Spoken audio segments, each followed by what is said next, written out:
Hello mga tropa, this is your Basudenyang Win. And together, let's have fun!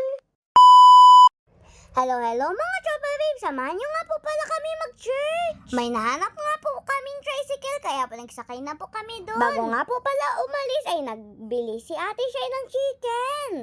Nagmukbang nga po pala kami talaga mga tropa peeps sa loob ng tricycle. At ayan na nga po pala at naandito na po kami sa church. At ayan na nga po pala po at nag-speech na po si Mami Bear. Nagpakit nga po pala kami dyan nila Ate Shine sa camera. Pinagang-amoy ko nga po pala yung buhok ni Ate Shine. At ayan na nga po pala at matides na. Nagkuha na nga po pala dyan si Mama Bebs ng red envelope. Nagtatago nga po pala ako dyan sa likod ng mga curtain. Nagkakain na nga po pala kami dyan. Ang ulam ko nga po pala ay chicken. At ayan na nga po pala at pauwi na po kami. Pakyut-pakyut ulit sa camera. At dahil po matagal-tagal po ang biyahe namin pag-uwi ay maglalaro po kami ng Pinoyhan yun ni Ate Shine. Nahihirapan nga po pala ako mahula yun. Hindi ko po talaga nahulaan. Ang hirap-hirap kasi. Kaya nagsirit na ako. Ang hirap-hirap talaga, not lying. Sinabi na nga po pala ni Ate Shine yung word. Hindi ko lang po naintindihan.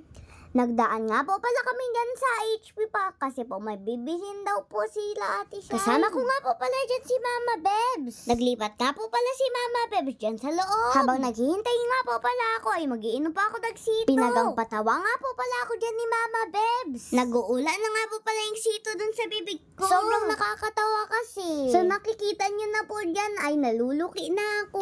Char! Sabi nga po pala ni Mama Bebs, mag-inom daw tayo ng sito. Katulad ng ganito. Buong bottle, ilagay na sa loob ng bibig para hindi na magdaan sa mouth.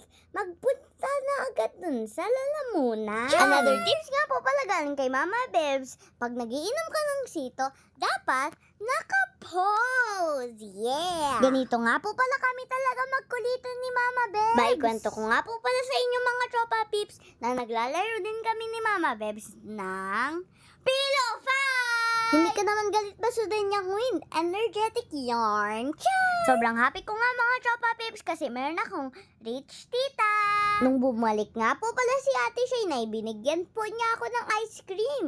Yummy, yummy, yummy. May nakalagay nga po pala dun sa taas ng love note. Sabi dun, glasses ka ba? I can't see my life without you. Ay, kalig yarn.